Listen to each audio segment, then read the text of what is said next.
into maple syrup. Now, while moving rocks back and forth like this, it would take 24 hours to turn this batch of sap into maple syrup, which is an incredibly long amount of time.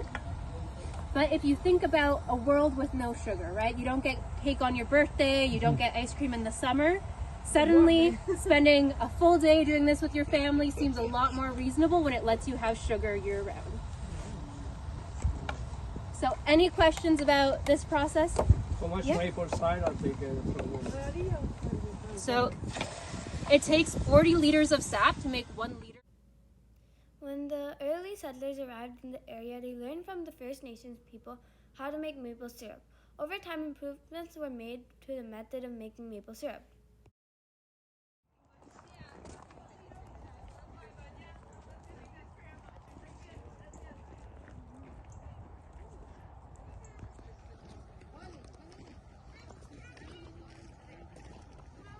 Looking at maple syrup production from about 200 years ago. So this was early European contact when the first European settlers arrived to this land, and with them they brought new materials, like you see the metals here that allowed the way that maple syrup is made to change with the time. So what do we notice is different between these two different setups? Yeah. They have pots. They do have pots. What else? Height. Yeah, the height. So if you imagine cooking over a fire, you don't have the like high setting or low setting. So instead we have 3 different size pots, one hanging really low and close to the fire, the other a slightly smaller like medium sized pot hanging a medium amount from the fire, and then a very small pot hanging further away from the fire. And this is how they controlled the temperature that we boil sap at in order to make the process more efficient. So if you missed it, the way that Indigenous people made maple syrup prior to contact, that took 24 hours to get from sap to maple syrup. Any ideas how long this takes? Yeah?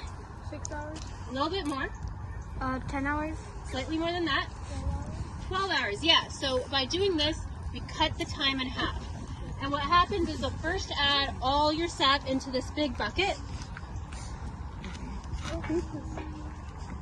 So you come around with that. This is what that might look like. And what do you notice about that?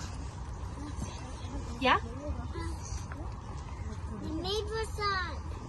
Yeah, so it's not quite maple syrup yet. No, this isn't. Yeah, so yeah. It's black, yeah, so it's that much darker in color as we boil away that water and the sugar becomes more and more condensed.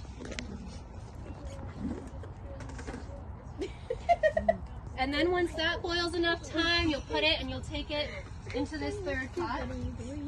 And this is where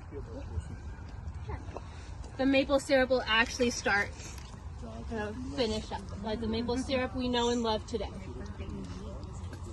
So as I mentioned, this process takes maple syrup. This was early.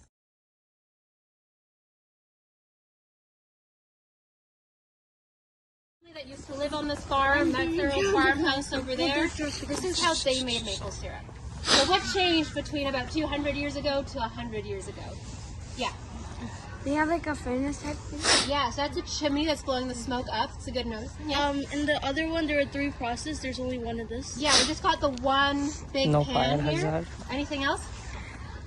Yeah, No the fire. fire's hidden away. These are all really great points in how the way of making maple syrup improves. Quantity wise is About the same, yeah. So this time we just have the one big flat pan. This is called the flat pan method. And what this does is it spreads out the surface area. So instead of heating up, if you have a pot just the bit at the bottom, the hottest, you can heat up more maple syrup evenly across. And that gets it done faster. So someone would be here stirring this up to make sure the sugars don't burn and help releasing that steam. So all that's coming out from here is that steam of that water vapor leaving. And as our friend noticed, right at the top is a chimney, and that's where the smoke is leaving from. So this is much nicer to stand around.